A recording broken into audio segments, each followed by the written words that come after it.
¿Cómo están? Feliz domingo, espero que hayan tenido un domingo agradable, quizás en familia, quizás en casa. Sí se me escucha, ¿no, chicos? ¿Me confían en el chat, por favor? Ya, perfecto, correcto. Ya, entonces, bueno, gracias a los organizadores, gracias a CEPA, Asociación, UP, SJB, por organizar, ¿no? Este tema que se hizo un boom en esto hace un poco tiempo nomás, ¿no? Pero ya con el paso de los días se ha ido disminuyendo, ¿no? Así también como hubo bastante preocupación, ¿no? Bastante alerta, activaron toda, ¿no? La alerta epidemiológica, la vigilancia epidemiológica, ya en estos días también ha ido disminuyendo, ¿no? Pero es bueno tenerlo siempre en cuenta, ¿no? Al menos ahora como ha surgido, ¿no? Como justamente en esta pandemia, quizás puede ser pregunta para los próximos exámenes, ¿no? Quizás para el ENAM que se viene, ¿no? Ya se han enterado que en marzo va a ser el 28 de marzo, si mal no recuerdo, va a ser ya el ENAM, ¿no? Puede ser una pregunta, ¿no? Entonces, una campaña, ¿no? Que así se denomina esta temática, vamos a hablar sobre la difteria hoy día, ¿no? Entonces esa portada fue una de las primeras que apareció, ¿no? El primer día nomás ¿no? que se confirmó el primer caso de difteria después de 20 años, ¿no? Que había sido erradicada, ¿no? Al menos en nuestro país, Perú. Seguro hay chicos que son de otros países, no lo sé, pero en nuestro país, Perú, hace 20 años fue erradicada, ¿no? Y después de 20 años vuelve a aparecer un caso. ¿Por qué ustedes qué creen? ¿A qué se debe que haya aparecido este caso? Pues porque no se han vacunado, ¿verdad? Entonces, aquí también resaltamos la importancia, ¿no? de la vacunación y del cartel, del programa de vacunación, ¿no? Que es gratuito, completamente gratuito, ¿no? Entonces, tenerlo siempre en cuenta. Y bueno, empezamos, ¿no? Haciendo esta breve introducción. Yo soy Piero Díaz, esta es mi cuenta de Instagram, como ven acá. ¿Me confirman si se ve el puntero? Esta es mi cuenta de Instagram. No, estoy como pierodias.mete en Instagram. Y también les dejo un link, pero ya se les compartió el PPT.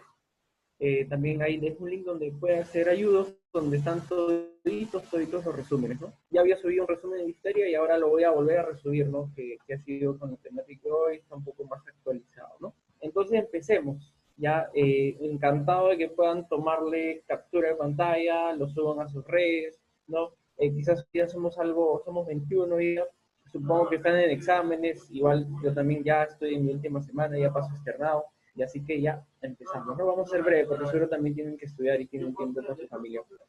Entonces, una ronda de noticias. No vamos a empezar así, wow, se exaltó no solo el Perú, sino también el mundo, la OMS, ¿no? El Centro de Control de Enfermedades e Infecciones, CDS, ¿no?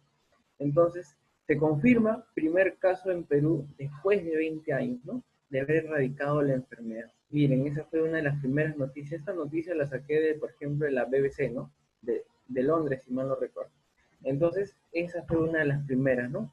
¿Qué otra noticia vimos por ahí? Otra, ¿no? Igual, ¿no? Que se confirma el primer caso. Todos los diarios mundiales empezaron a publicar estas noticias, ¿no? Al menos en la sección de salud, que llama la importancia. Luego, otra noticia por ahí, la amenaza de la difteria obliga a Perú a declarar alerta epidemiológica, ¿no? Atentos, prendemos el foquito, alerta a la oreja, ¿no? O sea, para tener un mejor control, ¿no? Después de este caso cero, caso inicial, para tener un mejor control, ¿no? O sea, por más que estemos vacunados, hay situaciones en que podemos estar expuestos, ¿no? Porque vamos a ver que hay portadores asintomáticos, ¿no? Que a pesar que hemos estado vacunados, después de tiempo, ¿no? O sea, podemos ser susceptibles a podernos contagiar en esta enfermedad, ¿no? Es la mortalidad, vamos a ver que esta enfermedad es un poquito mayor que la del COVID, ¿no? Entonces, también tiene ese efecto, ¿no? Por eso nos despertó en plena pandemia que surja otra enfermedad después de haber sido erradicada. ¡Wow! Sorpresa, ¿no? Ya. Otro, ¿no? Luego, después de que apareció el primer caso, que la niña, escucharon, ¿no? La niña de 5 años, ¿no? Que fue hospitalizada en el Hospital 2 de Mayo, que está acá en Perú, se reporta otro caso sospechoso ahora. Pero, si mal no recuerdo, todos los casos, si todos los casos se dieron acá en Lima, ¿no? Fueron los 5 casos que vamos a ver al final. Vamos a ver también cuando decimos que es un caso probable, un caso sospechoso y un caso confirmado, ¿no? Por eso también puse esta palabrita, sospechoso. No, estas letras son los pantallazos de cómo se llama, de todas las noticias. Sigamos. Entonces luego, después apareció un caso, dos casos, y a los pocos días, la niña que había sido hospitalizada, ¿no? Vemos que sale esto. Niña con difteria ha sufrido una complicación cardíaca. Después de que se confirmó, después de que fue un caso probable, no, primero sospechoso, luego probable, y luego confirmado, que vamos a ver, ¿no? Según la alerta epidemiológica, vamos a ver que una de las complicaciones, por ejemplo, de esta enfermedad, no, por su diseminación, es las complicaciones cardíacas, ¿no? A este bichito le gusta bastante el corazón, ¿no? Que como en este caso de esta niñita vamos a ver que hizo una miocarditis, ¿no? Que causó arritmias y probablemente eso le llevó a la muerte, ¿no? Entonces, esa fue la evolución, todos los diarios empezaron, ¿no? Alertas, todos estamos muy preocupados, ¿no? Y no sé si fue el mismo día o al día siguiente, lamentablemente la niña falleció, ¿no? Fallece el primer caso, ¿no? Qué pena, ¿no? Porque estaba leyendo los diarios y creo que todos escuchamos que la niña solo había recibido las dos primeras vacunas, ¿no? Que te ponen cuando eres recién nacido, ¿no? ¿No? Y entonces, y nunca más se volvió a vacunar. Entonces eso como que la expuso bastante, ¿no? Y vemos que a este bichito le gusta también bastante los niños. Entonces, alerta por ahí. Después de que se produjo la muerte lamentable de esta niñita, se confirman nuevos 4 casos, ¿no? Sorpresa. Entonces eso aún más despertó nuestro cerebrito, nuestra luz, ¿no? Entonces más alerta aún. Y luego, a los pocos días también, mujer de 69 años fallece. ¡Wow! ¿No? Ya nos estábamos preocupando, ¿no? Por eso se tomó más medidas, aparentemente se vacunaron, al menos toda la manzana, porque la niña era el primer caso fue la Victoria, 121 manzanas, no se vacunaron, más o menos, no sé si fue 80.000 vacunas, ¿no? Y entonces, de esa manera, tratando de controlar la enfermedad, ¿no? Tratando de que no haya más brotes, ¿no? Y que no vaya de la mano, ¿no? O sea, imagínense, no estamos en una crisis sanitaria por COVID y ahora una crisis sanitaria por difteria, ¿no? Eso como que nos preocupó bastante. Y al último, la última noticia que vimos, que se incrementaron los 5 casos. Lamentablemente, la niña nomás fue la única que falleció y los 4 casos restantes salieron de la enfermedad, evolucionaron bien y en los próximos días vamos a ver que vimos en las noticias que no hubieron más casos, no más casos sospechosos. Bueno, algunos no sé si fueron 60 casos sospechosos. Ojo, es diferente caso sospechoso que caso probable que caso confirmado, ¿no? Vamos a verlo más adelante, ¿no? Hubieron casos sospechosos, pero ninguno más, no hubo más casos, solo se quedaron en 5, todos evolucionaron bien, y como ya no había más casos sospechosos ni probables, ya como que bajamos la guardia, ¿no? Ya estamos más tranquilos, más relajados, ¿no? Y entonces ahí bajamos la vigilancia epidemiológica, ¿no? Así como vimos en esta una de las primeras noticias, en declarar alerta epidemiológica, nuestra ministra de Salud, Pilar Macetti, ya dijo un poquito ya hay que despreocuparnos y hay que bajar un poco la vigilancia epidemiológica, ¿no? Y así, más o menos, esto fue la evolución, ¿no? De todo este tiempo, ¿no? Más o menos un mes duró este tema de la difteria, ¿no? Ya ahorita en noviembre como que ya no se habla bastante, ¿no? Ya hemos disminuido, ¿no? Ahorita todavía seguimos concentrados quizás en la cuestión política, ¿no? También, ¿no? Y en la cuestión aún del COVID, ¿no? Y se habla nos salimos un poquito del tema, se habla de quizás un rebrote, ¿no? Que puede llevar a bastantes muertos, ¿no? Pero es no sé, paralelo, o sea, un poco concluso, ¿no? Aún porque, bueno, aparentemente la mayor parte de Lima ya se dice, ¿no? Entre comillas, ya está contagiada, ¿no? Y vemos que después de que esta situación política, ¿no? Entonces también influye, ¿no? Pero ya, dejamos la política, dejamos el COVID y nos centramos en difteria. Ahora, al grano, la difteria. ¿Qué es la difteria? La difteria es la enfermedad, ¿ya?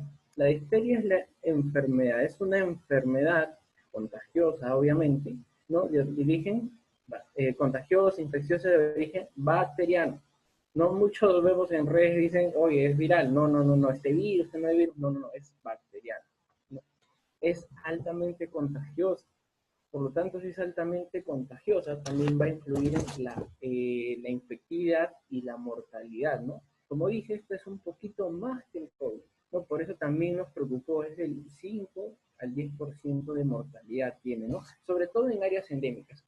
Para nuestra suerte, como Perú ya erradicó hace mucho tiempo esta enfermedad, ya no es una zona endémica, ¿no? Ya no es una zona donde hay bastantes casos, ¿no? Entonces, como que ahí la mortalidad puede disminuir, ¿no? Entonces, también tenemos ese punto en cuenta.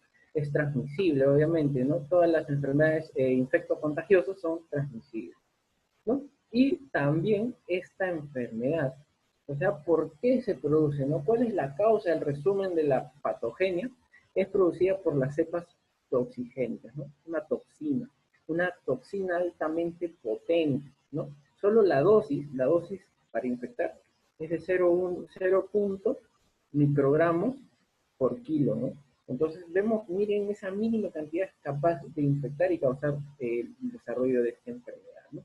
¿Y por quién? El rey de el dueño del circo de toda esta enfermedad. ¿Por quién? Es por el bacilo gram positivo, no se olviden de eso. ¿Quién? Corynebacterium diphtheriae. ¿Qué otro nombre tiene el Corynebacterium diphtheriae? Por sus descubridores, ¿no? Es un bacilo, ¿no? Algunos también dicen que es un bacilo. Mira, en este es un bacilo, por ejemplo, ¿no? Un bacilo es esa forma larguita que tiene. Y un coco bacilo para algunos que dicen que se parece a esa forma larguita, pero es más ovaladito, ¿no? Entonces, puede ser un bacilo, coco bacilo, pero se acepta más en la denominación de bacilo. Los chicos siguen entrando. Ya, entonces, es un bacilo. ¿Y quiénes fueron sus descubridores? También, y el otro nombre que recibe, bacilo de, vamos a ponerlo, Klebs Lofer. Y vamos a ver que hay una prueba, ¿no? Una prueba diagnóstica se llama la prueba de Lofer, ¿no? Entonces también, ellos son sus descubridores. Y Klebs era, por ejemplo, patólogo y Lofer era bacteriólogo, ¿no? Esto, ¿en qué año se descubrió o se analizó por primera vez, se aisló por primera vez este bacilo? ¿Cuándo fue? El año 1884, ¿no? También un poquito de historia, no hay que mencionarlo. Este bacilo, vamos a ver más adelante sus características, tiene una distribución muy, muy peculiar, ¿no? Se dice que tiene en forma de letritas chinas, o mejor dicho, ideograma chino, ¿no? O sea, vemos que esto parece un ideograma chino. Otros le han llamado, o al menos yo lo percibo, vemos que tiene forma como una comita, ¿no? O sea, son como bastones y medio curviaditos al final, ¿no? Que tienen esa disposición. O también como se agrupan hileras, algunos dicen que tienen la distribución de ferrocarril, ¿no? Pero el término más, la distribución, que puede ser pregunta de examen, es que tiene una distribución en letras chinas, ¿no? O ideograma chino. Entonces, esa es una de sus características, ¿no? Esta enfermedad, la difteria, tiene dos grandes efectos, ¿no? Dos presentaciones clínicas muy distintas y son las más frecuentes, ¿no? Entonces, la más frecuente va a ser la presentación o la forma respiratoria, esa es una. Pero también tenemos la forma cutánea, ¿no? La que nos vamos a centrar y la que más vamos a ver es la forma respiratoria, ¿no? Pero también vamos a ver que hay personas que están infectadas, ¿no? Pero son portadores asintomáticos. Quiere decir que tienen el bichito en su cuerpo, pero contagian, pero ellos no desarrollan la enfermedad, ¿no? Estas personas también, ojo, como son portadores asintomáticos, también vamos a ver que reciben tratamiento, ¿no? Antibiótico terapia. No, también esta es otra forma, ¿no? Estado de portador asintomático. Y algo que viene aquí, esto es solo la infección, ¿no? La infección en la forma respiratoria y cutánea. Pero la forma respiratoria, sobre todo, tiene una alta, tiene una alta capacidad de infectividad, también tiene una alta capacidad de diseminarse, ¿no? Y cuando se disemina, vamos a ver que a este bichito, como lo dijimos al comienzo, ¿qué le gusta? Le gusta bastante el corazón, le gusta bastante el miocardio, ¿no? Al Corynebacterium difteriae le gusta bastante el corazón. Le gusta, y sobre todo, ¿cuál es su complicación más frecuente? ¿No? Vamos a ver, y que le pasó a esta niña, que fue una miocarditis, ¿no? Otra parte del cuerpo que le gusta al Corynebacterium es el sistema nervioso central. También le gusta el riñón, ¿no? Y los nervios, ¿no? Son los principales órganos que se van a ver afectados en la forma grave, ¿no? En la forma diseminada de esta enfermedad, ¿no? Ahora, muchas cosas en medicina y en la vida tienen un origen etimológico, ¿no? O sea, en la palabra, el origen de la palabra. Entonces, ¿por qué se llama difteria? ¿No? ¿Por qué se llama difteria? Porque viene del griego diftera. ¿Y qué es diftera para el griego? No, diftera significa membrana o cuero, no tiene ese aspecto. ¿Y de qué estamos hablando? De esta forma. Esta es una membrana. Esto es lo que vamos a ver, ¿no? Entonces, ya vamos a ver en la presentación clínica, esta diftera del griego hace referencia a una membrana faríngea, amigalofaringea, ¿no? Que es la forma más frecuente de la presentación clínica, ¿no? Al menos la respiratoria, ¿no? La aparición de esta membrana, ¿no? Es esta membrana que es un detritus, ¿no? Que es una cuestión inflamatoria, ¿no? Depósito de fibrina, necrosis, ¿no? Entonces se forma una membrana adherente, subyacente a la zona afectada, ¿no? En este caso a la amígala, a la zona amígalo-faríngea, ¿no? Y que si la raspamos va a sangrar. Entonces ese es lo más característico de esta enfermedad, al menos en la parte, en la difteria respiratoria, ¿no? Y este es el sello de la enfermedad. O sea, este es como que decimos, wow, esto es altamente, tengo la alta sospecha de que se trate de difteria, ¿no? Así clínicamente viendo, tenemos esta sospecha. Entonces se dice que este es el sello clínico de la infección, esta aparición de esta membrana, ¿no? No, porque viene del griego diftera, que significa membrana o cuerpo. O sea, la difteria, al menos el Corynebacterium difteriae, la difteria, tiene 4 biotipos esencialmente: gravis, intermedius, belfanti y mitis.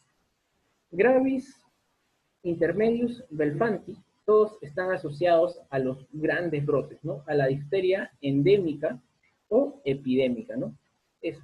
Pero mitis, ¿cuál es la característica del mitis? Puede ser pregunta de examen, quizás, ¿no? También tenerlo en cuenta, o para la vida, las cepas del mitis son menos toxigénicas. O sea, son menos graves, ¿no? Hacen una enfermedad menos grave. Un dato importante, ¿no? El mitis, atención al mitis. Todas las demás graves, intermedios, belfanti, hacen la forma más grave de la enfermedad quizás, ¿no? Y se asocian a los casos ya de endemia o epidemia. ¿Cómo se transmite la difteria? ¿Cuál es la forma de transmisión? La forma de transmisión es haber tenido contacto con este material infeccioso, obviamente, ¿no? Entonces, tenemos dos formas, ¿no? Y de esas dos formas vienen las dos grandes presentaciones de esta enfermedad.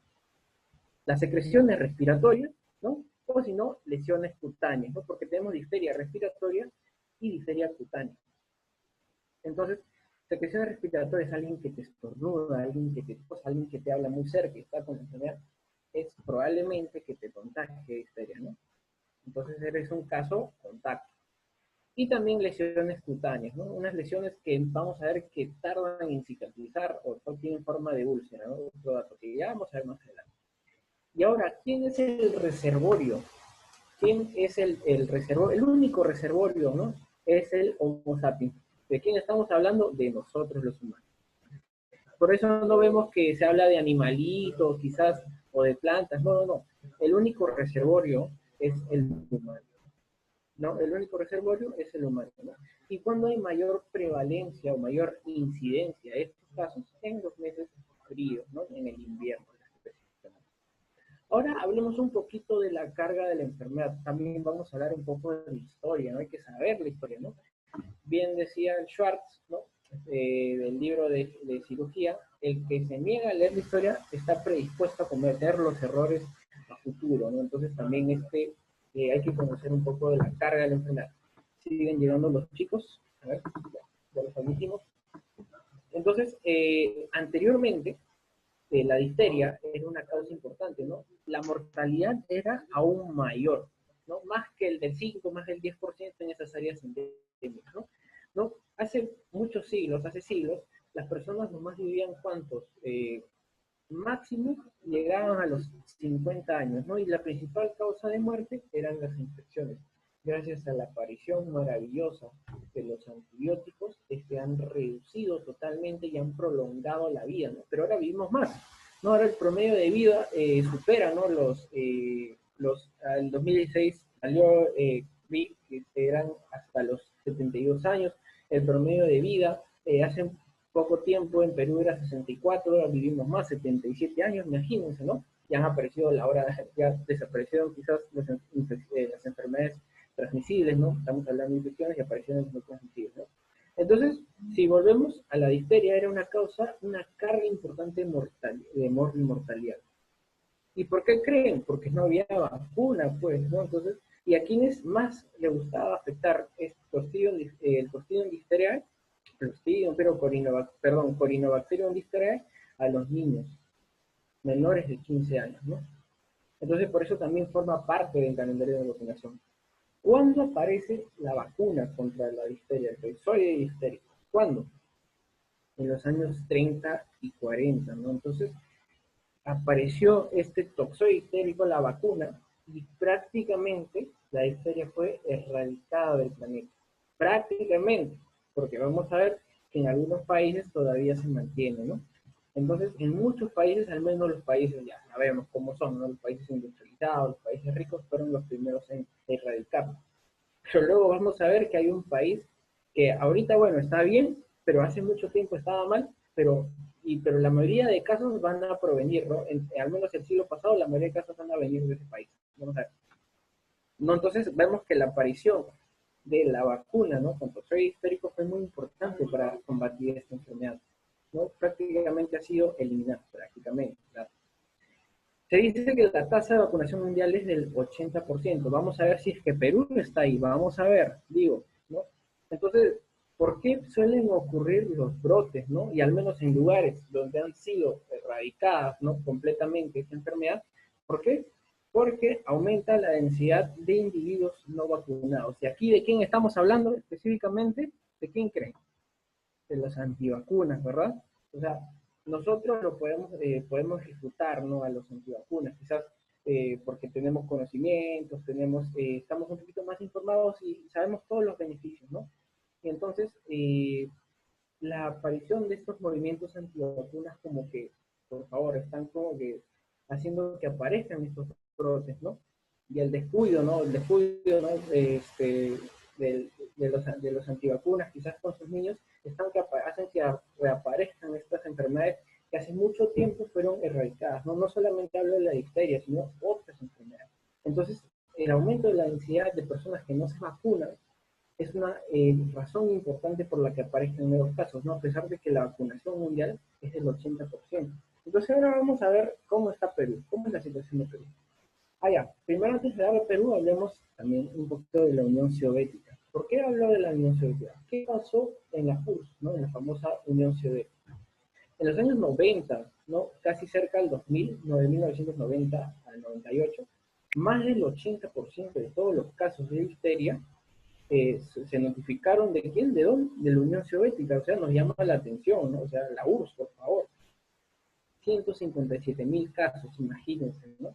Con 5.000 muertes, ¿no? En todo este periodo, de 1990 a 1998. O sea, la mayoría de casos vienen ahí. Y vemos el mapita, hasta el 2006, este es un mapita del 97 al 2006, vemos que todavía está pintado, ¿no? Rusia, ¿no? Y todos esos países que pertenecieron a la URSS, ¿no? A la Unión Soviética.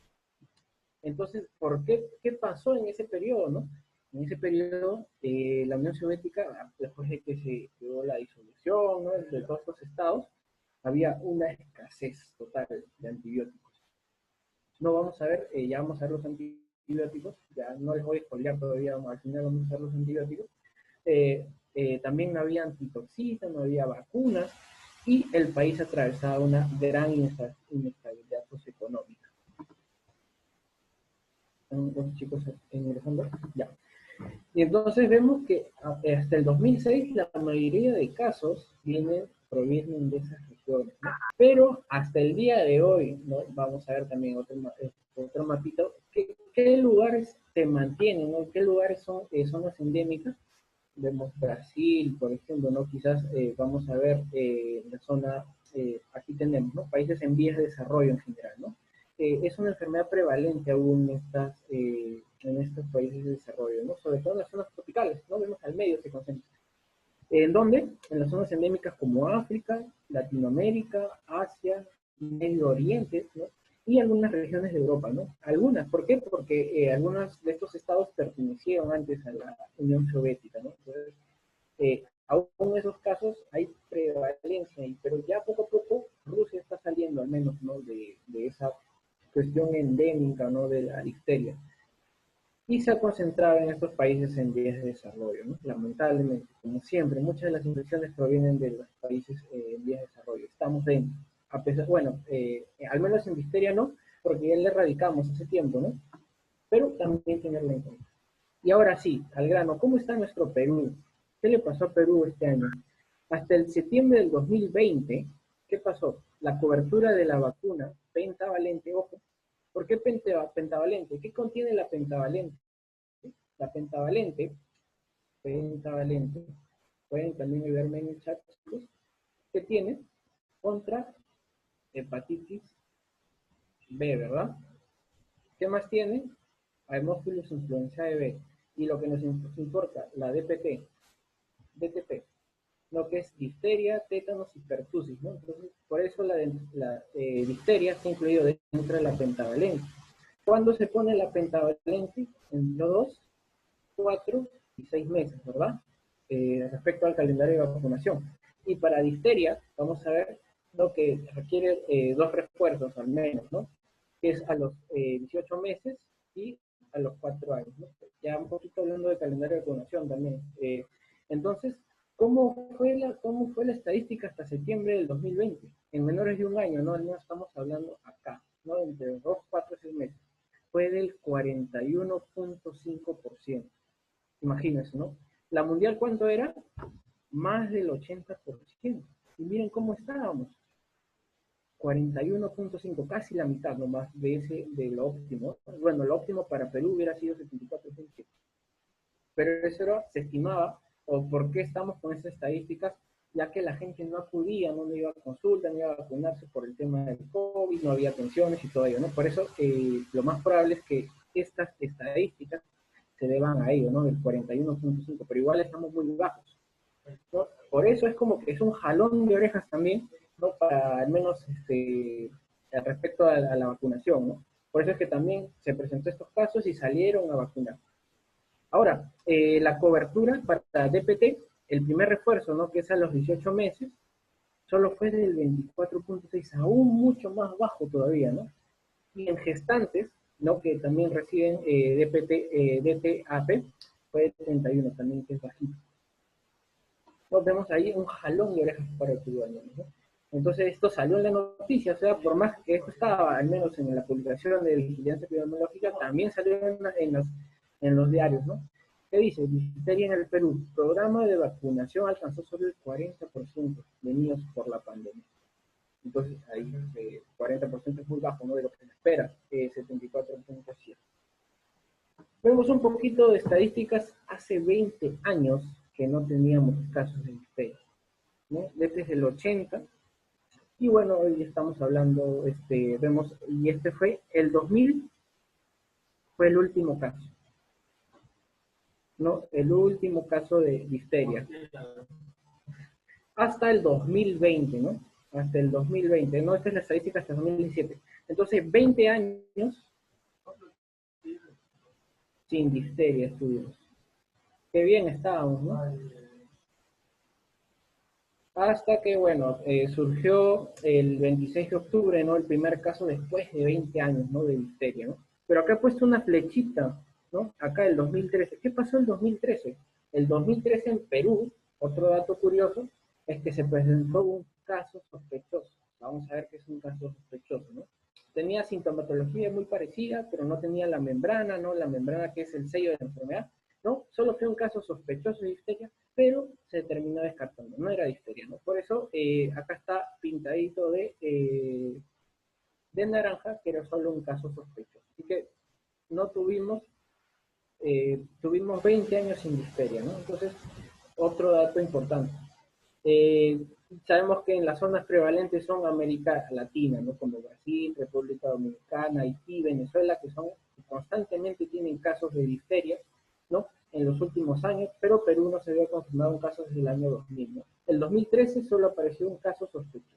Y voy a agrandar un poquito la pantalla, vemos más o menos cómo está la vacunación, ¿no? Vamos bien al menos. Vemos que los países desarrollados generalmente dividimos el globo, ¿no? El globo terráqueo en dos, y vemos que los países desarrollados más del 90% vacunan a sus pobladores, ¿no? Cumplen con las expectativas. Perú estamos bien. En Perú estábamos bien, este es del año 2018, ¿no? Entre el 80 al 89% podría, ¿no? Pero vemos que en esas zonas aún donde hay prevalencia, ¿no? De la difteria, no cumplen con las expectativas. Es quizás el 50-79% en Venezuela, Haití, países de África, países del Medio Oriente también, ¿no? Y también menos del 50% en algunas regiones de África. No, este es más o menos la distribución de las vacunas contra los casos de difteria, ¿no? Genial. Ahora hablemos un poquito de la fisiopatología, también es importante. ¿Quién es el causante de todo? El dueño del circo, el Corynebacterium diphtheriae, ¿no? Otro nombre que recibe, el bacilo de Klebsiella, ¿no? Por sus descubridores. Este es un bacilo que dijimos, gram positivo. Vamos a ver también que sabiendo ya el tipo de germen, qué tipo de gram positivo, gram negativo, vamos a ver a qué antibiótico responde, ¿no? Este es un poco estas características, es aerobio, es no móvil, este es el rey de los no. No móvil, no encapsulado y no esporulado. Hasta aquí, no móvil y no esporulado y aerobio, ¿a quién se parece? Bastante, en esas características también son muy similares a la tuberculosis, si se dan cuenta, ¿no? Pero obviamente la clínica es recontra distinta y el bacilo de Koch es un bacilo ácido alcohol resistente, ¿no? Está haciendo una diferencia. Pero vemos que comparte algunas características, ¿no? ¿Y cuál es su distribución? En letritas chinas, ¿no? En ideogramas chinos, en bastón, en forma de conitas, agrupados, ¿no? Esa es su distribución. Esas son un poquito de las características, ¿no? Entonces, ¿quién es el causal de la enfermedad? ¿No? El que pone el Corynebacterium diphtheriae es el que apunta, pero el que dispara es la exotoxina o la toxina diftérica potente. Gracias a él es que se da la enfermedad. Esta toxina es muy potente. Dijimos que la dosis es 0.1 microgramos por kilo, ¿no? Entonces, ¿y qué va a hacer a la larga? ¿Cuál es el resultado, ¿no? De la infección o del desarrollo de la enfermedad que va a producir efectos locales primero, luego sistémicos, luego se va a diseminar? Es la inhibición de la síntesis proteica. Vamos a ver cómo. ¿Quién produce las exotoxinas? ¿Sabían que la difteria está, vamos a decirlo entre comillas, controlado por un virus? ¿Ya? Eso es a lo que se conoce como bacteriógrafo, ¿no? Esa es la determinación bacteriógrafo, ¿no? Cuando así como los parásitos, las bacterias, ¿no? Perdón, las bacterias entran a nuestras células, ¿no? También hay virus que entran a las bacterias, ¿no? Y eso se le conoce como bacteriógrafo, ¿no? Entonces tiene una capacidad lisogénica, ¿no? Que esa configuración genética, ¿no? Que el virus va a meter, el virus ARN, ¿no? Va a meter su ADN, quizás a esta bacteria, ¿no? En caso de la Corynebacterium diphtheriae, va a modificar, ¿no? Y va a producir la toxina, ¿no? La tox más. Esa es la forma de la toxina, tox más, ¿no? Y con esta empieza toda la enfermedad, ¿no? Ahora, esta toxina tiene tres dominios, ¿no? Un dominio que se queda en el fragmento A, importante, ¿no? Y dos dominios que se quedan en el fragmento B, perdón. ¿Qué función va a hacer sobre todo el fragmento A? El fragmento A tiene una capacidad catalítica, una capacidad destructiva. Con este va a empezar la inhibición de la síntesis proteína. Y el fragmento B va a tener la función de unirse a la célula, ¿no? Que se va a ser infectada, ¿no? Capacidad de unión al receptor, ¿no? Y va a facilitar la inserción y translocación a la membrana, ¿no? Vemos aquí, esta es la toxina difterica y sus tres subunidades, ¿no? Sobre todo A y B, ¿no? La A que tiene una función catalítica y la B función de unión al receptor. Este es el receptor. ¿Cuál es el receptor para el Corynebacterium listerioides? Dice que usa un precursor similar, o sea, un factor de crecimiento, ¿no? Que se denomina factor de crecimiento epidérmico que se une a la heparina, ¿no? Este es el receptor, ¿no? Un factor de crecimiento epidérmico similar a la heparina, ¿no? Ese es el receptor. Entonces va a entrar por endocitosis, ¿no? Eh, y por acción del fragmento B, lo que se une va a translocarse, ¿no? Entonces entra, se forma el endosoma, ¿no? Que se, eh, que se va a unir al lisosoma, ¿no? Para poder destruir. Muchas veces el cuerpo también, las células se tratan de defender, pero no va a poder, ¿no? Porque la subunidad tiene una capacidad catalítica, ¿no? Va a disminuir el pH y el pH es muy dañino para la célula, ¿no? Y entonces al final, ¿qué es lo que hace esta subunidad A que tiene la función catalítica? Lo que va a hacer es el resultado, ¿no? La inhibición de la síntesis proteica de la célula. Entonces eso va a llevar a necrosis, ¿no? Entonces, pero primero, antes de llegar a este paso, ¿qué es lo que hace? Va a ribosilar, va a hacer una ribosilación. Esa es la palabrita clave. No va a ser una ribosilación, ¿no? Del ADP, no vemos el ADP, ¿no? El ADP ribosa, ¿no? Dependiente de NAT, ¿no? Entonces, va a haber después de haber esa ribosilación, va a inhibir este factor de elongación tipo 2, ¿no? Y este factor de elongación tipo 2, ¿no? Es importante, tiene una función importante en el ribosoma, pero lo va a detener. Esta unidad va a detener ese factor de elongación y por lo cual sabemos que en los ribosomas se produce la síntesis proteica, ¿verdad? Entonces va a ser inhibida irreversiblemente esa síntesis proteica y la célula va a entrar en necrosis, ¿no? Una muerte celular no programada. Ese es el resultado, ¿no?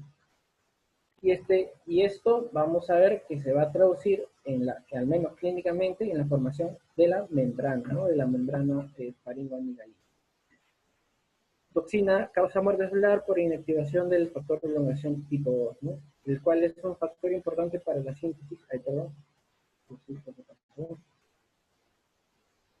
Es un factor importante para la síntesis proteica, ¿no? Ese es el resultado, ¿no? El fin de la formación de esta exotoxina, toxina histérica potente, es la inhibición de la síntesis proteica celular, ¿no? Fragmento A, capacidad catalítica. Fragmento B, se va a unir al receptor similar, un factor de crecimiento epidérmico similar a la heparina, ¿no? Entonces entra por la unidad B, no va a ser muy bien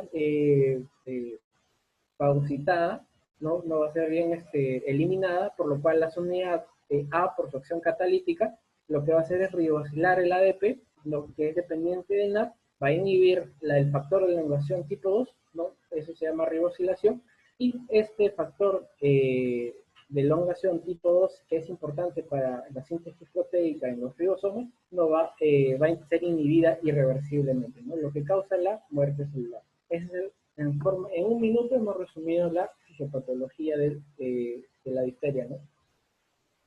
Ahora, hablemos un poquito del caso. ¿Qué pasó? ¿Qué pasó con la niña, no? Esta está en la vigilancia epidemiológica, ¿no? Que se publicó. Apenas se produjo el caso, se publicó. Ahora, el 26 de octubre del 2020 fue un boom en noticias, ¿no? El Hospital Nacional 2 de Mayo va a notificar al Centro de Control de Enfermedades, ¿no? MINS, un caso probable. ¿Qué es un caso probable? Ya lo vamos a ver, ¿no? Que correspondía a una niña menor de 5 años, que procedía de Lima Cercado, que inició como del cuadro, ojo, no, que inició el cuadro el 21, que se caracterizaba por epíxtasis a predominio de fosas nasales, sangrado, derecha. Un proceso catarral acompañado de fiebre y posteriormente aumento del volumen del tamaño del cuello. Vamos a ver que esta es una forma clínica grave de la enfermedad, el aumento del tamaño del cuello. Y lo cual el 25 del 10, ¿no? El 25 de octubre va al servicio de emergencia, ¿no? Entonces el 26 se publicó la noticia, donde se diagnostica como probable diagnóstico, probable, muy probable. Al día siguiente, ¿no? Por las pruebas moleculares se confirma como caso. No tenemos caso probable y caso confirmado, ¿no? Caso confirmado. Entonces, ahorita vamos a ver la diferencia de ellos, ¿no? Seguimos un poquito, esto es lo que se publicó. Por cuestiones legales quizás no tenemos el acceso a toda la historia clínica, ¿no? Porque solo la historia clínica la puede ser revisada por los padres o los familiares, y obviamente yo no soy familiar, pero vimos en las noticias, ¿no? Vimos en las noticias que la niña, no sé si fue a los 2 o 3 días, sufrió una complicación cardíaca. Bueno, así se publica, ¿no? Entonces, ¿qué tenemos por acá? Miocarditis, ¿no? ¿No? Que a este bichito, a la difteria, le gusta bastante el miocardio, ¿no? Por lo cual esta niña recibió tratamiento antiarrítmico, tratamiento conservador. Y no sé si fue el mismo día o al día siguiente, la niña falleció con difteria, ¿no? Con diagnóstico de difteria. Eso es lo que vimos en la noticia. Ahora hablemos de casos. ¿Qué son los casos, no? Porque hemos hablado de casos probables, casos sospechosos, casos confirmados. Hablemos un poquito de la definición de cada uno. ¿Cuándo nosotros decimos que es caso probable? Según la vigilancia epidemiológica, pueden revisarlo con ese nombre. No, caso probable, ojo, es todo caso sospechoso. Nace de acá. Es todo caso sospechoso, que van a presentar una membrana adhesiva. ¿No? Esa membrana característica, ¿no? Esa membrana adherente al sitio afectado, ¿no? En este caso, faringoamígalina, que es la forma más frecuente, ¿no? En las amígdalas, ¿no? Faringe o nariz. Que solo tenga, que sea caso sospechoso y presente membrana adhesiva, es un caso probable. Ahora, ¿cuándo decimos que es caso sospechoso? Caso sospechoso, vamos a hablar cuando se trata de situación de brote. Este se complementa, pues, ¿no? O sea, si es que primero vemos un caso probable y es que ha tenido contacto con demás personas, vamos a ver casos sospechosos, ¿no? Entonces, también esta misma terminología es para el COVID y para muchas enfermedades infecciosas, ¿verdad? Entonces, todo caso sospechoso es el que presente molestias en la faringe y dificultad o dolor para disfagia, ¿no? Disfagia u odinofagia, ¿no? Pero esto, o sea, solo es sospechoso. Más aún cuando ha tenido contacto, ¿verdad? Entonces, porque miren, si vemos esto, ¿no? Leemos así simplemente, molestias en la faringe, dificultad o dolor para deglutir, podemos pensar, ¿es una amigdalitis? Puede ser COVID, ¿no? Es menos que estamos viendo en el contexto actual, entonces podría ser cualquier cosa, ¿no? Lo que nos aumenta la probabilidad, ¿no? Para decir caso probable, es la presencia de esa membrana adhesiva, ¿no? Por eso decimos, en caso probable, decimos todo caso sospechoso. Entonces, este va de acá para acá. Suma. Y cuando decimos caso confirmado de difteria, o sea, estamos 100% seguros que es una difteria, es todo caso probable, ¿no? Caso probable, aquí viene la forma, no con uno de los siguientes criterios, ¿no? O sea, caso probable más uno de los siguientes. Que se haya aislado el agente causal, el Corynebacterium difteriae. O que haya un aumento al cuádruple o más de los anticuerpos séricos, ¿no? Antes de que haya recibido, ¿qué? La administración del toxoide difterico, ¿no? La antitoxina. Vamos a ver que eso también forma parte de también. Luego, o si no, que haya tenido un diagnóstico histopatológico de difteria, o si no, hay un nexo epidemiológico, ¿no? A un caso confirmado por laboratorio, ¿no? Que sea quizás de la familia, un caso muy cercano, un nexo epidemiológico. Entonces vemos la diferencia entre caso probable, caso sospechoso y caso confirmado. Caso probable es la persona que presenta esta membrana adhesiva en amígdalas, faringe o nariz. Caso sospechoso, ¿no? hablamos cuando solo hay brotes, ¿no? En situación de brotes, cuando presenta esas molestias, ¿no? Dificultad para deglutir, dolor en la faringe, ¿no? Disfagia, odinofagia, ¿no? Y caso confirmado es que sea un caso probable, ¿no? O sea, la presencia de esa membrana más uno de los siguientes ítems, ¿no? Que ya vimos acá. Entonces, ¿cuál es la presentación clínica, ¿no? De esta enfermedad? Principalmente son dos, vamos a hablar de dos. Difteria respiratoria, ¿no? Aquí estamos hablando de difteria amigalina, difteria laringea, difteria quizás por ahí nasal, ¿no? Estamos hablando del aparato respiratorio, ¿no? Porque también tenemos difteria cutánea. Entonces, hablamos primero de la difteria respiratoria. Respecto a la difteria respiratoria, ¿cuándo inician los síntomas? Se dice que hay un periodo de incubación de 1 a 2 a 1 a 5 días o 1 a 10 días, ¿no? Pero cuando empieza los primeros síntomas, se dice que de 2 a 5 días post-infección, ¿no? Después de la incubación empiezan los primeros síntomas. ¿Y cuáles son los síntomas más frecuentes? ¿No? Dolor de garganta, malestar general, presencia de linfadenopatía cervical y febrícula, ¿no? Esos son los datos más frecuentes, los síntomas más frecuentes. Pero ¿cuál es el que le pone el sello a la enfermedad? Dicen, oye, este es difteria o muy sospechoso de difteria, caso probable de difteria. Es la aparición de esta membrana coalescente, membrana adhesiva, ¿no? Que esta membrana, ¿no? Viene de difteria, ¿no? Membrana o difteria, ¿no? Del griego, ¿no? Que es el sello de la enfermedad, el sello clínico. Esta membrana es un conjunto de fibrina necrótica con presencia de infiltrado, ¿no? Inflamatorio, leucocitos, polimorfos, eritrocitos, células epiteliales y obviamente los propios microorganismos, ¿no? De la flora y también el Corynebacterium difteriae, ¿no? Es todo un conjunto, ¿no? Una pelota, por eso hace una forma de una membrana coalescente o membrana adhesiva, ¿no? Y entonces esta membrana va a estar adherida a la zona afectada, ¿no? Al tejido subyacente, como vemos acá. Esta membrana, ya la hemos visto anteriormente, ¿no? Esta membrana que se forma, ¿no? Media blanquecina o grisácea, ¿no? Que se pega ahí, ¿no? En este caso, en la zona faringoamigdalina, ¿no? Y van a sangrar, obviamente, al raspar. 2/3 de esta son amígalos faríngeo, ¿no? Entonces, lo más probable es que lo veamos acá. El otro, un T menos, puede estar ubicado en la zona nasal, en la zona laríngea, ¿no? Esos son datos a la membrana. El sello de la enfermedad es esta membrana. Pero también podemos hablar de una forma más grave, una presentación más grave de la difteria respiratoria. Y es a lo que conocemos como difteria maligna, o mejor dicho, faringitis membranosa. Entonces ahora el problema ya no solo es la infección y la aparición de esta membrana, ¿no? Ahora el problema lo está causando la membrana, ¿no? Este crecimiento de la membrana. Entonces esta membrana va a cursar con una inflamación masiva de las amígdalas, ¿no? Las amígdalas son como unas pelotas. ¿Qué puede hacer?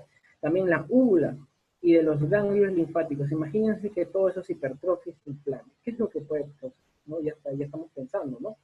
¿No? Y entonces esta inflamación, este crecimiento, esta hipertrofia le va a dar este efecto.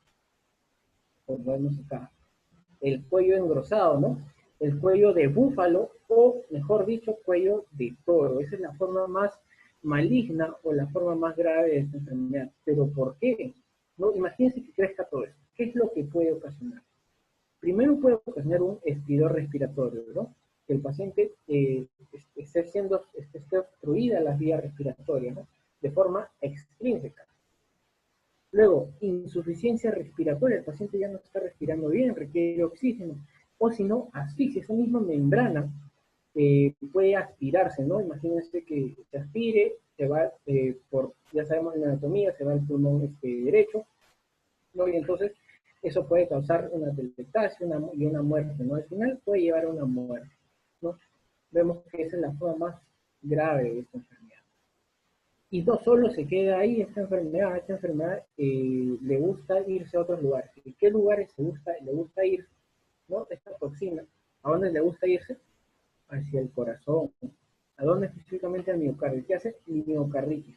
El caso de la niña y en muchos casos le gusta diseminar. Otro lugar, sistema nervioso central y riñones, ¿no? Son los lugares más afectados. ¿no? Ahí vemos bien característico la aparición de esa membrana coalescente o la aparición de esa, la forma del cuello de toro, ¿no? La forma grave de la difteria. Hablemos de difteria cutánea, ¿no? El otro espectro clínico. Esta difteria cutánea puede ser causada por cepas toxigénicas y muy toxigénicas, ¿no? Pero sobre todo las no toxigénicas. Entonces es una enfermedad un poco más leve, menos peligrosa, por decirlo así, ¿no? Entonces esta se caracteriza por estas llagas, como vemos en la imagen, ¿no? Muy llamativas. Llagas crónicas, vemos estas llagas que intentan cicatrizar, pero no las hacen, ¿no? Que no cicatrizan, o formación de úlceras superficiales. Miren, parece una herida de bala esto, ¿no? Pero son úlceras, ¿no? La piel está cerrada y nunca cicatriza. No es una herida sucia, una herida contaminada, ¿no? Pero su aparición, vemos cómo varía, ¿no? Esto es muy distinto, son completamente distintos, ¿no? La forma, ¿no? Esta es una herida que nunca cicatriza, esta es una úlcera que tampoco cicatriza, ¿no? Esta aparición es bastante inespecífica, ¿no? Entonces, ¿cómo, perdón chicos, cómo es que nosotros confirmamos? Mediante cultivo. El cultivo juega un rol muy importante en de la lesión cutánea. Y vamos a ver el corinobacterio en ese tipo. Estas personas que desarrollan la forma cutánea tienen muy baja probabilidad de ¿qué? De desarrollar la forma faríngea, ¿no? No porque esta principalmente la cutánea, porque es causada por cepas no toxigénicas. Entonces es poco probable que desarrollen, ¿no? La difteria. Es más fácil que una difteria respiratoria pueda quizás a la larga infectarse con una cutánea, que una cutánea llevar a una respiratoria, ¿no? Porque vemos que las cepas de la respiratoria son más que nada toxigénicas y en la cutánea son más que nada no toxigénicas. Ahora, estas úlceras cutáneas van a servir como reservorio. Por eso vimos que la forma de transmisión de esta enfermedad para la respiratoria es con secreciones respiratorias, ¿no? Y para la cutánea con el contacto con estas heridas abiertas, ¿no? Porque aquí está ese bichito, aquí está el corinobacterium difteria. ¿Cómo hacemos nuestro diagnóstico? Sabiendo un poco nosotros de la vigilancia epidemiológica, ¿sabes? Cuando definimos caso sospechoso, caso probable y caso confirmado, ¿no? Ya es como que lo sabe, ¿no? Inicialmente este diagnóstico es clínico, pero lo vamos a apoyar con otras pruebas, ¿no? Entonces cuando decimos lo otro, sospecha clínica es muy importante, ¿no? Las manifestaciones características, ¿no? ¿Cómo es la presentación clínica más frecuente? Dolor de garganta que cursa con dificultad para tragar, disfagia, o dolor al tragar, o dinofagia, malestar general, febrícula, y la aparición de linfodenopatía cervical. No, esa es la forma más frecuente. Que esté asociado a factores epidemiológicos, ¿no? Estamos hablando de áreas endémicas, o si no estamos hablando de brotes, ¿no? O también personas que nunca han sido vacunadas, o han recibido una vacunación incompleta, están expuestas, o han viajado a áreas endémicas, ¿no? Esos son los factores epidemiológicos. Todo eso es parte de una triada, ¿no? La triada epidemiológica, ¿no? Estamos hablando del huésped, estamos hablando del patógeno y estamos hablando del ambiente. Esa es la triada epidemiológica. En toda enfermedad juega un rol muy importante. Y por último, como dato o como sello clínico, es la aparición de esa membrana, ¿no? Entonces, teniendo esta clínica y teniendo la aparición de esta membrana gris adherente, o sea, recordemos, la definición de caso es un caso probable, ¿no? La clínica más la aparición de esa membrana es un caso probable. Ahora eso lo tendremos que confirmar, ¿no? Esta membrana dijimos que sangra el raspado, ¿no? Es muy característica. Y si su sospecha es alta, inmediatamente antes de confirmarlo, nosotros tenemos que ya empezar con nuestros antibióticos y damos antitoxina, ¿no? La antitoxina difterica acá juega un rol muy importante. Nosotros debemos administrar apenas tengamos la sospecha, porque si damos después, esperamos el resultado, lo que puede pasar es que la toxina haya ingresado a la célula. Y ya si está ingresado a la célula, lo más probable es que ya no responda a la antitoxina y haga necrosis, ¿no? Por alteración en la síntesis proteica, ¿no? De las células, ¿no? Entonces, tenemos inmediatamente nuestra sospecha del caso probable antes de confirmarlo por laboratorio, ya debemos administrar antibióticos y damos antitoxinas, ya como parte del tratamiento, ya lo vamos a ver. El cultivo también es para confirmar nuestro caso, ¿no? Es un caso confirmado. Nos sirve, ¿no? El caso, que hacemos con técnica de Lofer, cultivo de Lofer, ¿no? ¿Por qué? Por Lofer, justamente, ¿no? En honor a Lofer, que fue el bacteriólogo, ¿no? De esta enfermedad. O también cultivo de Tyndale, ¿no? Entonces, hacemos un raspado, ¿no? De la garganta, nariz, incluimos la membrana y el material que está debajo de la membrana, ¿no? Todas esas zonas las cultivamos, ¿no? Si raspamos, obviamente va a sangrar, también eso nos ayuda a la sospecha. Y vamos a identificar eso. Identificamos los bacilos gran positivos, ¿no? En forma de letritas chinas, ¿no? Parecen unas letritas chinas, ¿no? O si no, en forma de bastones, ¿no? En forma de comitas, parecen comitas, ¿no? Que tienen un cuerpito largo y un cuellito acá, ¿no? Esa es la distribución que tiene. Podemos realizar inmediatamente pruebas bioquímicas. ¿Por qué? Porque otros datos importantes de del Corynebacterium listeria es que es catalasa positivo, ureasa negativo, cistinasa positivo y piracelinasa negativo, ¿no? Teniendo catalasa y cistinasa como que nos ayudan también a formar parte del diagnóstico, ¿no? Pero esas ya son pruebas bioquímicas, ¿no? O sea, si es que ya tenemos el cultivo, ya, ¿para qué más? ¿No? Otra forma es la detección de toxinas, ¿no? Esa se le conoce como la prueba de L. Otro dato importante, ¿no? También puede ser una preguntita. ¿Eso para qué nos sirve? Para diferenciar si es que estas toxinas o estas cepas son toxigénicas o no toxigénicas, ¿no? Las toxigénicas las vamos a ver en la forma respiratoria. Y las no toxigénicas más en la forma cutánea, ¿no? Entonces, esta es la prueba de L. Esto segundo es la prueba de L, ¿no? Más que nada para ver la sensibilidad, para detectar las cepas, ¿no? Para ver si es toxigénica o no toxigénica, ¿no? Es un ensayo in vitro, ¿no? Que es por inmunoprecipitación en un papel filtro, ¿no? Impregnado de la antitoxina, ¿no? Más el cultivo, ¿no? Y lo cultivamos en el lagar, ¿no? Y viendo cómo es su distribución, ¿no? Vemos pruebas no toxigénicas, ¿sí? Perdón, chicos. Vamos a ver si estamos hablando de toxigénicas y no toxigénicas, ¿no? Y por último, la PCR nos puede ayudar bastante, ¿no? En el caso de la niña, fue confirmado por la prueba de PCR, ¿no? En el caso de Kim, en caso de que el cultivo sea negativo, ¿no? O sea, si es que el cultivo es negativo, la PCR la reacción en cadena de polimerasa nos puede ayudar bastante, ¿no? Sobre todo la subunidad A, que es catalítica, ¿no? De la toxina, ¿no? Si es positivo, indicar la presencia del gen de la toxina, ¿no? El gen TOX, positivo, TOX, ¿no? Y una PCR negativa va a excluir, obviamente, el diagnóstico de difteria.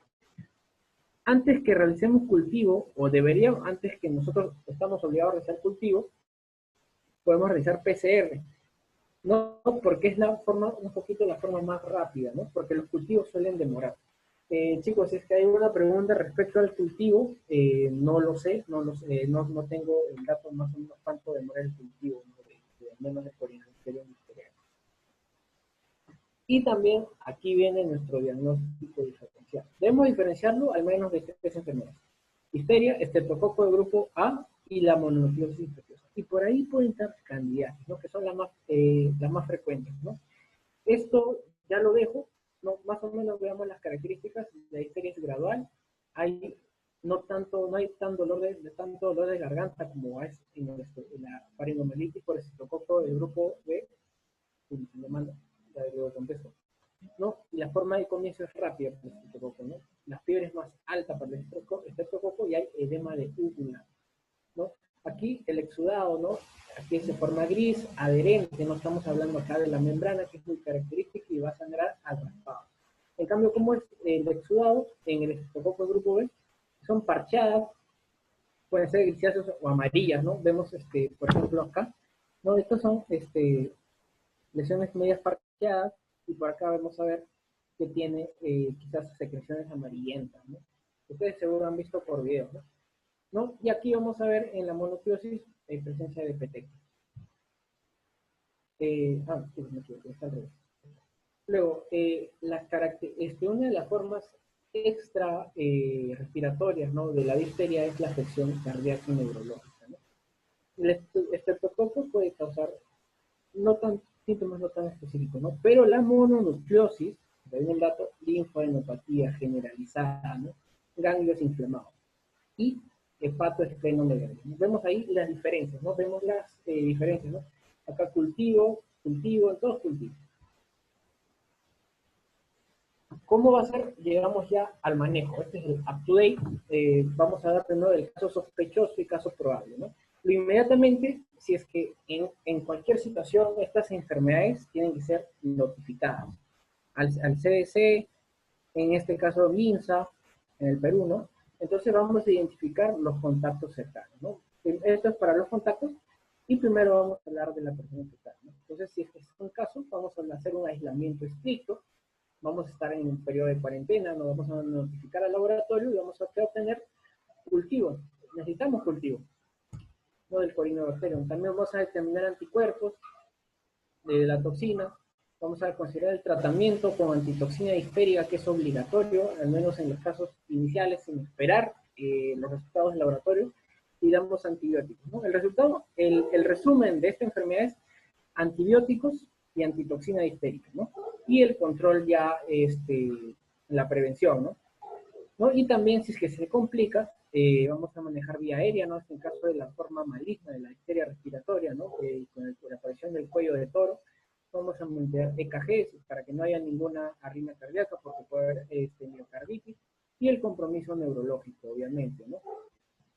Entonces, el manejo es el manejo de difteria respiratoria, ATV más antitoxina, y difteria cutánea con ATV, antibiótico. Y inmunización activa con toxoide difterico durante convalecencia, ¿no? Vacunas, estamos hablando. El resumen del manejo es ATV, antibióticos, más el toxoide difterico o antitoxina, ¿no? El TAD, ¿no? ¿Qué antibióticos responden muy bien? Son primero las penicilinas y los macrólidos. Responden muy bien, es muy susceptible, ¿no? Y la antitoxina de también vamos a hablar de eso, ¿no? Entonces, todo eso respecto al manejo del caso. Y ahora vamos a hablar de los contactos. Vamos a hacer un monitoreo de síntomas al menos por 7 días, no en todos los casos. Luego vamos a ver todos los datos adicionales, ¿no? Vamos a tener cultivos, ¿no? Porque es muy probable que la gran carga infecciosa, ¿no? Es muy probable que la persona que haya tenido contacto o la persona conviviente esté infectada, ¿no? Vamos a tener cultivos de cultivos nasales, faringeos, ¿no? De las zonas que ya hemos mencionado anteriormente, y vamos a ver si se trata de un caso positivo o un caso negativo. Si es positivo, vamos a también, son casos confirmados, evitar contacto con personas no vacunadas, vamos a monitorear y vamos a repetir el cultivo, ¿no? Vamos a dar antibióticos, ¿no? Más toxina, la antitoxina. Si es negativo, no hacemos nada, nos detenemos, estamos. Ahora, profilaxis antibiótica.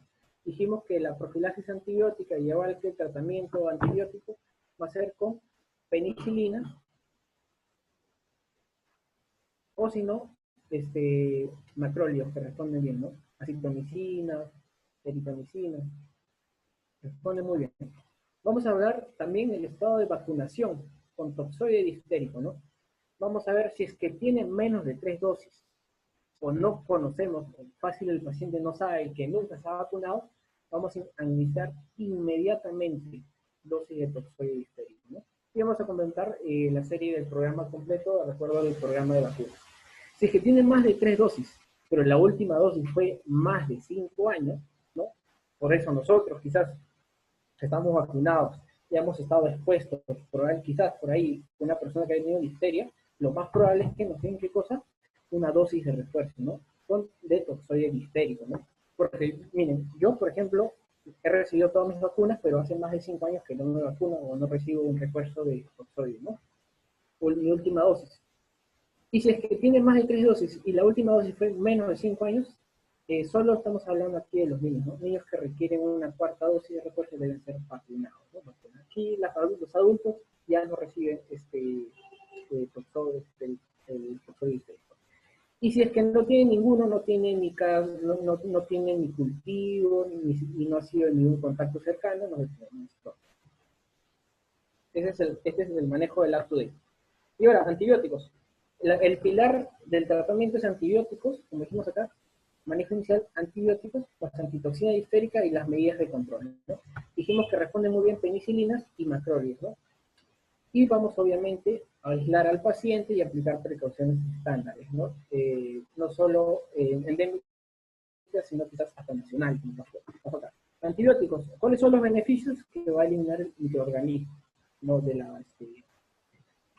a eliminar el organismo del cuerpo, vamos a evitar la formación de toxinas, y eso nos va a ayudar también la antitoxina, o el toxoide histérico, va a enlentecer la propagación, ¿no? La propagación de la infección local, porque sabemos que este bichito le gusta diseminarse bastante, sobre todo al corazón, y reducir la transmisión, ¿no? Entonces, tenemos dos tratamientos para las personas que toleran vía oral y las que no. Primero vamos con las que no toleran la vía oral. O sea, puede que aquí se trate de la enfermedad grave, ¿no? El espectro del cuello de toro, la difteria maligna. Entonces, aquí, primero han ido cambiando, pero los manejos siguen siendo los mismos, ¿no? Igual, no hay quien es mejor que otro, no hay una demostración, pero responde muy bien a penicilinas y a macrólidos, ¿no? Por ejemplo, eritromicina, de forma endovenosa para los pacientes que no pueden recibir tratamiento por vía oral, estamos de 40 a 50 miligramos por kilogramo por día, ¿no? Vamos a administrar en dosis divididas de 10 a 15, ¿no? Cada 6 horas por 14 días, al menos 14 días. Máximo por día, 2 gramos. Ahora, penicilina procaínica o penicilina G, penicilina acuosa, ya esto lo dejo, chicos, para que lo lean, ¿no? Cualquiera de ellos es muy bueno, ¿no? Ahora vamos a hablar de los que sí toleran la vía oral, ¿no? Entonces, si es que toleran vía oral, obviamente no vamos. Igual, eritromicina, citromicina, 40, 50, 10 miligramos para citromicina en caso de niños, y 500 en caso de adultos, ¿no? Ahí, chicos, les dejo la dosis para que lo lean, solo que sepan cuáles son los antibióticos de elección, sería genial. Las dosis ya lo van aprendiendo quizás con el camino. Y también penicilina, ¿no? Penoximetilpenicilina o penicilina B, 50 miligramos, ¿no? Y para el manejo de contactos y manejo de portadores asintomáticos, a ellos también tenemos que darle profilaxis antibiótica, ¿no? Y seguimos por 10 días o 2 semanas. También a ellos de preferencia podemos dar eritromicina, ¿no? De 40 a 50, muy similar a los que toleran vía oral, ¿no? En el caso de niños, y 1 gramo en el caso de adultos, por 7 a 10 días. También podemos utilizar penicilina benzatínica intramuscular, no 600.000 unidades internacionales en niños y 1.2 millones si es que la persona tiene más de 30 kilos. Y para ellos hay vacunación con pentavalente. DPT, ¿no? Que forma parte de la, recordemos, de la pentavalente, o simplemente difteria, o simplemente toxoide histérico, según corresponda, ¿no? Y en los portadores, ojo, no en contacto, sino en los portadores asintomáticos, realizamos 2 cultivos post-tratamiento, ¿no? Y si es que es positivo, repetimos el tratamiento de 7 a 10 días. Genial, ese es todo el tratamiento, bien facilito, sumamente. Ya sabemos que los mejores antibióticos para difteria son o bien los macrólidos o bien las penicilinas, ¿no? Ya también sabemos cómo manejar a los que toleran vía oral, a los que no toleran vía oral, y a los que han sido contactos y a los portadores. Hablemos un poquito de la antitoxina difterica, que también es otro pilar importante, ¿no? Al igual que los antibióticos. Primero, damos antibióticos y inmediatamente damos la antitoxina difterica, ¿no? ¿Qué es la antitoxina difterica? Es un antisuero hiperinmune, ¿no? ¿De quién está hecho? De la sangre, ¿no? Del caballo, ¿no? Que se une y va a inactivar la toxina difterica, ¿no? Pero ojo, esto también va a ser ayudado, ¿no? Con los antibióticos, ¿no? Que también tiene esa función de ralentizar. Un dato que dijimos anteriormente, ¿cuándo es efectivo la antitoxina difterica? Solo es eficaz cuando la toxina, antes de que ingrese a la célula, ¿no? Antes de que, por acción de la subunidad B, lo que tiene la propiedad de elongación, de unirse al receptor similar epidérmico de heparina, ¿no? Y antes que la subunidad A empiece a ser, tiene la función de inhibir la elongación y la inhibición de la síntesis proteica, antes que ingrese, antes que pase eso, damos nosotros, ¿no? O sea, por eso nosotros a nuestra mínima sospecha ya empezamos a dar antitoxina, ¿no? Por lo tanto, se administra tempranamente ante sospecha clínica sin esperar el diagnóstico de laboratorio. Entonces, ¿cuáles son las dosis? Tenemos, ¿no? Primero, la difteria acá respiratoria, no forma faringe o laringe, ¿sí? Menor a 48 horas, o en enfermedad cutánea, dosis 20.000 a 40.000 unidades internacionales, ¿no? Vía intravenosa en 250 mililitros, diluidos en cloruro de sodio al 0.9% en 2 a 4 horas. Esto va a ser similar para todos. Esta es la forma de infusión. ¿Qué pasa si tenemos una difteria nasofaringe? Ahí aumentamos la dosis de 40.000 a 60.000 unidades internacionales. Pero ¿qué pasa si tenemos una enfermedad mayor a 33 días o es la forma maligna de la difteria respiratoria, del cuello de todo? Ahí las dosis van a ser aún mayor, 80.000 a 120.000 unidades internacionales. Este cuadrito para que lo tengan ahí en su casa, para que no digo que se lo aprendan, pero lo tengan en cuenta. Y también sabemos que la antitoxina difterica puede generar reacciones alérgicas, ¿no? Entonces, al momento que estamos dando, puede haber una anafilaxia, ¿no? Como cualquier cosa que se administre, ¿no? Entonces, hay riesgo de reacción alérgica o anafilaxia. Entonces, vamos a revisar qué cosa, prueba de sensibilización, o hay otra prueba, la prueba de Redcar. Entonces, hablemos de la prueba de sensibilización. La prueba de sensibilización, ¿qué es lo que vamos a hacer? Aplicamos 0.0 cc de antitoxina intradérmica, ¿no? Diluida en 1/10, ¿no? En solución salina fisiológica o suero fisiológico en un antebrazo, ¿no? Y en el otro antebrazo también hacemos lo mismo, pero solución salina fisiológica con control, vamos a controlar. Entonces, ahora, esperamos 20 minutitos, ¿no? Esperamos 20 minutitos y vamos a ver la zona de la aplicación, si es que se ha formado una pápula o una induración. Y si es que la induración, ¿no? Esa reacción es mayor a 10 milímetros, vamos a decir que es hipersensible. Y lo más probable es que haga anafilaxia en nuestro pacientito. Entonces lo que va a requerir es desensibilización, ¿no? Si es que es sensible, lo vamos a desensibilizar. ¿Y cómo lo hacemos? Con epinefrina. O sea, en todos los hospitales, ¿no? Y para cualquier situación, debemos disponer nosotros de epinefrina, ¿no? Diluida en 1000, ¿no? De esa manera nosotros vamos a desensibilizar. Y luego administramos por minuto, póngale, decía en la vigilancia epidemiológica, por 15 minutos desensibilizamos. 25 minutos desensibilizamos, 45 minutos desensibilizamos, ¿no? ¿Con qué? Con epinefrina. Y ya estamos acabando. Y ya acabamos con el tratamiento y ahora la prevención. En prevención, vacunación y otras recomendaciones, ¿no? La vacunación forma parte de la prevención primaria, ¿no? Es gratis, vamos a ponerlo aquí bien grande, gratis, ¿no? O sea, fucking los antivacunas, por favor, ¿no? Y los que no quieran curar a sus hijitos, ¿no? O sea, prevenir a sus hijitos, por favor. Entonces, la vacuna que contenga el toxoide difterico, no son gratis. Entonces, la pentavalente, como lo hemos marcado acá, pentavalente 2 meses, 4 meses y 6 meses, ¿no? Son las dosis iniciales. Ya sabemos que contiene la pentavalente, que era hepatitis B, hemófilos influenza B, y también el DPT, ¿no? Que es difteria, tétanos y pertusis, ¿no? Y también otra dosis, el primer refuerzo es a los 18 meses y el segundo refuerzo a los 4 años. O sea, son 5, ¿no? En la infancia, en la vacuna combinada, ¿no? En la pentavalente, difteria, pertusis y toxoide tetánico. Requiere 5 dosis, 2, 4, 6, 18 meses y a los 4 años, ¿no? Estos son las dosis iniciales obligatorias y a los 18 y 4 meses son las dosis de refuerzo. Niños mayor a 7 años vamos a poner en situaciones clínicas que no han completado sus dosis, entonces vamos a recibir un refuerzo con toxoide difterico. Personas que nunca fueron vacunadas en una serie primaria de 3 dosis, ¿no? Entonces, que nunca fueron vacunadas, en ese mismo momento ponemos la primera dosis, ¿no? Es 1, la segunda dosis al mes, y la tercera dosis entre los 6 a los 12 meses. Y luego, por último, las personas que viajen a áreas endémicas, ¿no? Vamos a darle una serie completa, ¿no? De los, igual similar a los 0, 1 y a los 6 meses, y vamos a incluir un refuerzo, ¿no? Quizás una primera o un segundo refuerzo. Y ahora, ¿cuáles son las recomendaciones, ¿no? Para todos. Aplicar precauciones estándares, ¿no? Aislamiento, quizás no tener contacto, no mantener 1 metro de distancia, similar al COVID, ¿no? Debería ser un poquito más, 1.5 si son 2 metros, ¿no? Luego, y después del alta, vamos a restringir el contacto con otras personas, hasta completar la terapia, ¿no? Por 7 a 10 días. Se debe permanecer en casa, en cuarentena, y no asistir a la escuela ni trabajo. Esas son las recomendaciones.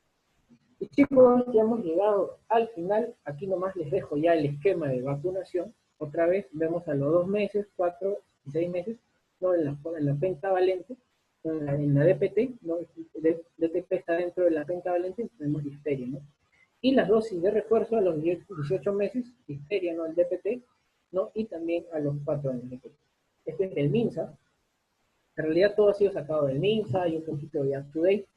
Y chicos, con eso hemos llegado al final de nuestra charla. Yo sé que ha sido algo completa, me gusta hacer las cosas así sumamente completitas, pero que sean productivas, no que sean, que todos se lleven al menos algo, al menos feliz que se lleven el 20, 30% quizás, ¿no? Pero ese 20, 30% es lo más importante quizás de esta enfermedad y lo que deben saber, ¿no? Para la vida, ¿no?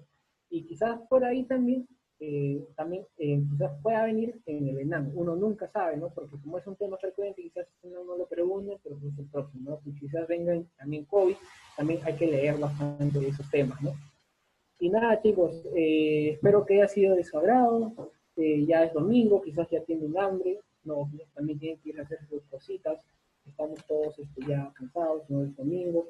Algunos de ustedes seguro tienen que hacer sus cositas. Entonces, aquí, chicos, hemos terminado con la charla del día de hoy, ¿no? Y nada, una pregunta, no sé si han escuchado el último álbum, ¿no? De Bad Bunny, que está muy bueno, ¿no? Entonces, vayan a escuchar, vayan